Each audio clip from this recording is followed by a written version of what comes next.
Hello everybody, it's Mr. B, your friendly neighborhood GED instructor. At this point with Deer Room Public Schools.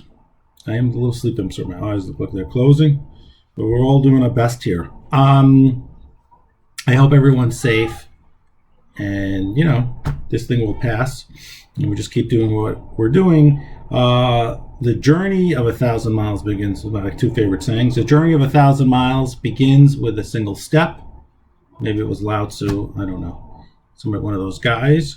And my other thing is when the student is ready, the teacher appears. Ancient Buddhist saying, Zen saying. But anyway, the GED is a long process usually. Without this kind of thing, like a year and a half. So we have to have the mentality that we're going to be in it for the long haul. And in a year and a half. What are you doing? I'm recording a video. Oh, okay? Sorry. It's okay. Thank you. In a year and a half, or 2 years, or however long it takes. If you're working through English for a while, things are going to happen. It's not going to be like a smooth, one-shot ride for most people. Some people they don't know it already. They just need a review. So it's a long process. The whole thing, 2 years, 3 years, So we're certainly the thing with this is really to not give up, and also to have realistic expectations. That just one question. Yes. I'm sorry, I keep interrupting, but do you know where my Could you give me a turquoise brush with a pink N on it is? No, I don't know. Thank you. I know what you feel. That was my daughter. It's like, oh, I just want to record this video. So we're all trying. We're home with our family and with kids. So I'm definitely aware of that. Yeah, I want you to understand. So that's one thing. I do have a little time. So my thing right now, I think, with the RLA, with the language and the social studies is, first of all, I'm just focusing on social studies with you guys. On language, because you're learning the social studies and the words too. Might be talking too fast. I gotta slow down. And also, is just to do. I'm going to do one lesson from the Green Book right now, and then I'm going to we'll go through that so I can explain stuff, and then I'm going to give you stuff to practice that skill, or the word skill, things you can do on IXL, because it's really you practicing it. And some people will finish that, some people won't, and that's it. And on an individual basis, if some people are done, in 2 days and they need more, we'll talk individually. Some people are doing different things. But the general thing is, I'm going to go through one section in the Green Book, post the video, and then IXL follow-up, and then we have to keep communicating. And then it would be nice to touch base once a week on Google Meet, maybe Friday at 12 o'clock. Okay, so today I want to talk a little bit about setting. In the Green Book, it's the next lesson. It's page 64. I just want to help you through it. Setting, SETTING, lesson 9. It's the next skill. Our skills are things we can do. Okay, so we're learning how to do certain things. When we read, how do we figure out what the setting is? The setting, let me just read it here, and then we'll talk. Page 64 at the top. We'll talk. On the GED Reasoning Through Language Arts test, you may be asked questions about the setting of a passage. The setting tells where and when the action of the passage takes place. Where and when. Remember, we talked about when you read anything, we want to ask ourselves, like as we're reading these questions, who, what, where, when, and how. Who is this about? What is happening? When is this happening? Who, what, when? Where is this happening? Sometimes how, sometimes why. Depends on what you're reading.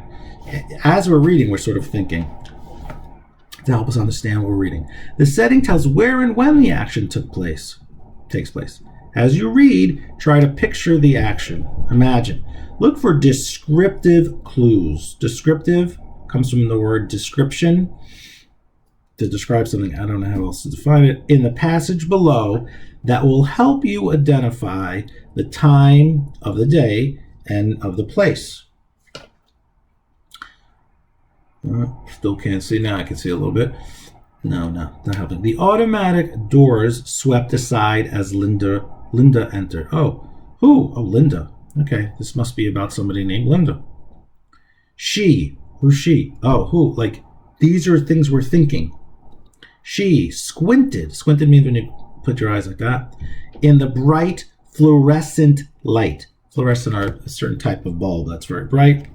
As she walked toward the information desk. So there's this two, and I'll put hopefully little images up when I edit this thing. Little quotes. Quote, excuse me. What does that quote mean? Oh, it means somebody's talking. Who? Who's talking? Excuse me. My friend Celia is here. She had a little accident, end quote. Oh, so we're assuming Linda is speaking, right? Linda stopped short. She stopped in the middle of her words. All the attention had moved to a father carrying a small, injured child. Hurt child. Linda wandered through a door. She could hear this thing. Perhaps she could find Celia on her own. So somebody named Linda is looking for somebody named Celia. I wonder where she is.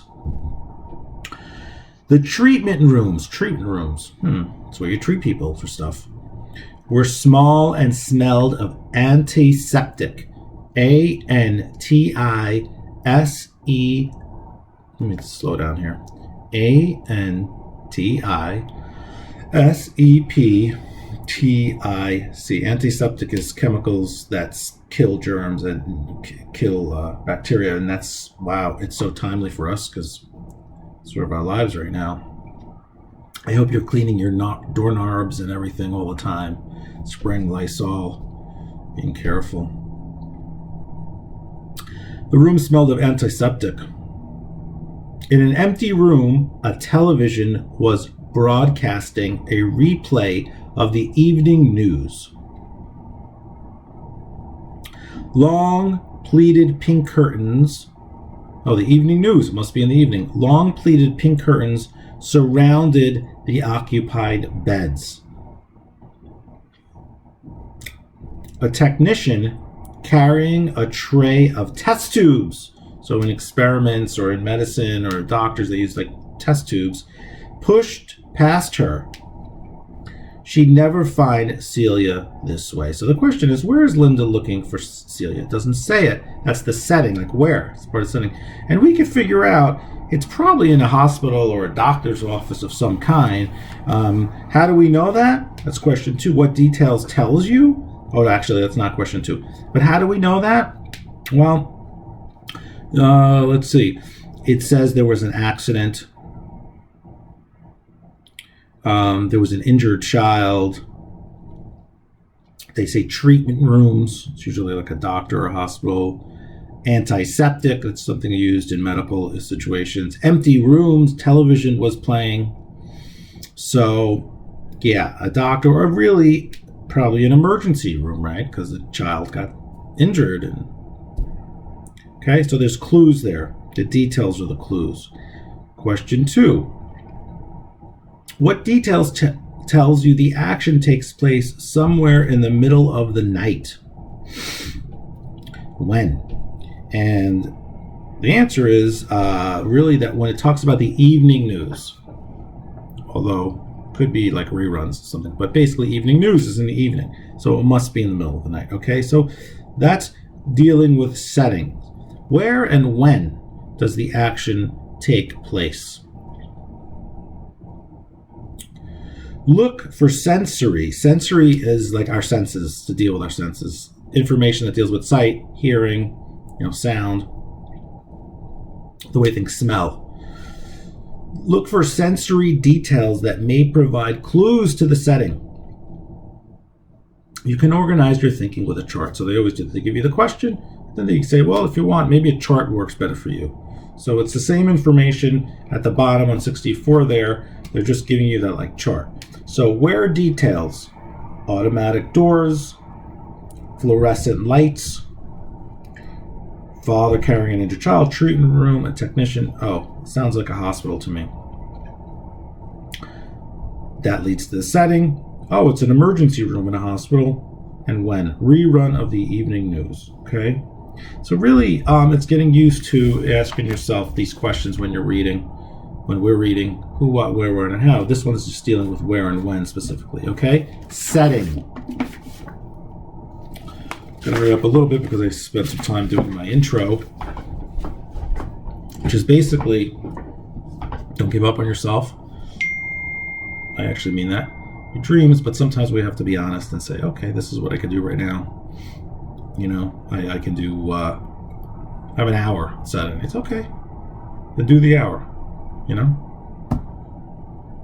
We're certainly not disappointed in you or anything like that. But it's amazing that you can do anything.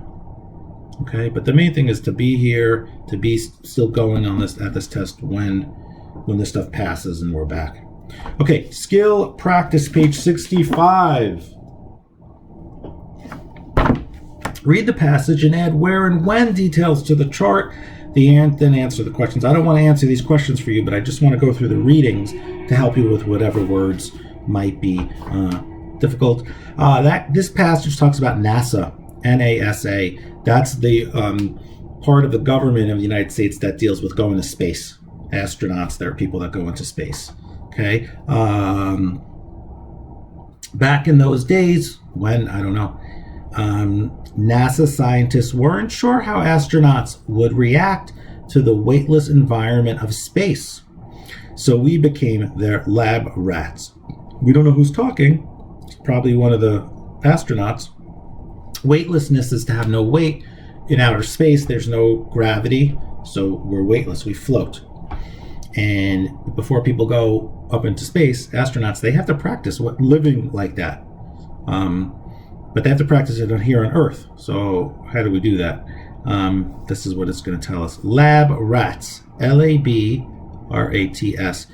Lots of times people do experiments on rats instead of humans because their brains, their nervous systems are pretty similar. So this scientist, this astronaut saying, they experimented with us about going into space. We were their lab rat. We were like the rats. The scientists developed a training program.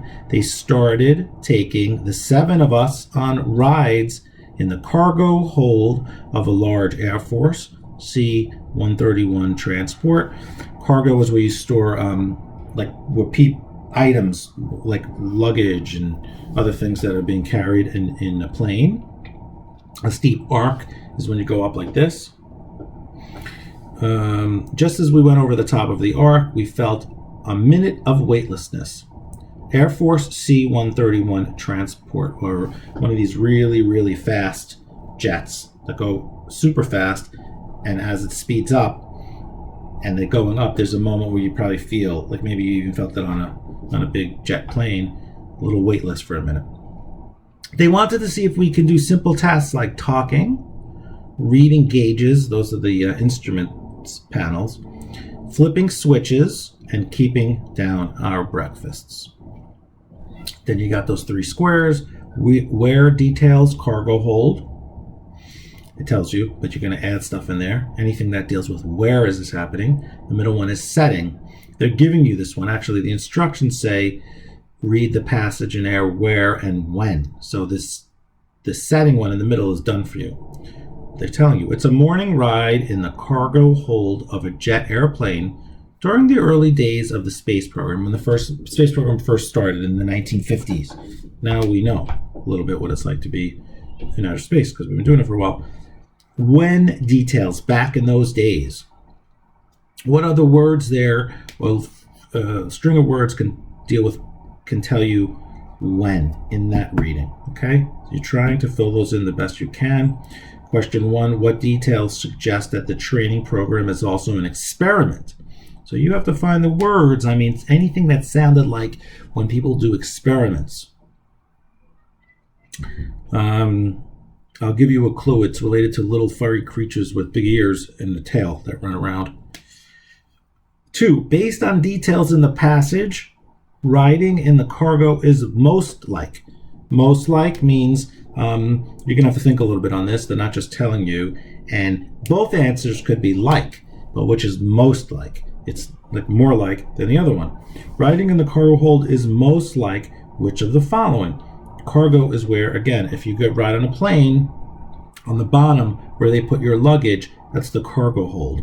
A, going over a hill on a roller coaster. Roller coaster are the rides you go up and down, What do you feel like on those things? B, making a sharp turn in a fast car. So you have to, both of them could be sort of the answers, but most like, one of them relates more closely to what they're talking about in that reading. All right, the next one, GED practice. Choose the one best answer to the question. That's a tip-off, because there might be there might be more than one option that could be a good answer, that could make sense somewhat, but the best one. Millie was worried. Oh, Millie, who? Millie was worried that she was going to ruin her shoes. If she got tar on them, tar is when they put down a new road, that black stuff, it's called tar. She would have to change and might be late getting back to work. Oh man, I guess this lady's out. It's during her work time.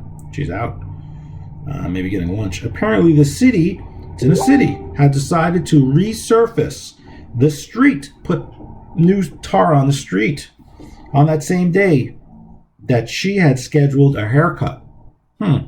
So some lady named Millie was working. She scheduled a haircut in the middle of the day, I guess during lunch. She went out for lunch, and then in the street, probably next to where she works, they started putting down the new tar. And when they put down new tar, they have those big machines with the circle, big, I don't know, not big giant circle tires. That's not really a good description, but the tar is can get on you if you step on it. Has to dry. The city had decided to resurface the street on the same day that she had scheduled a haircut.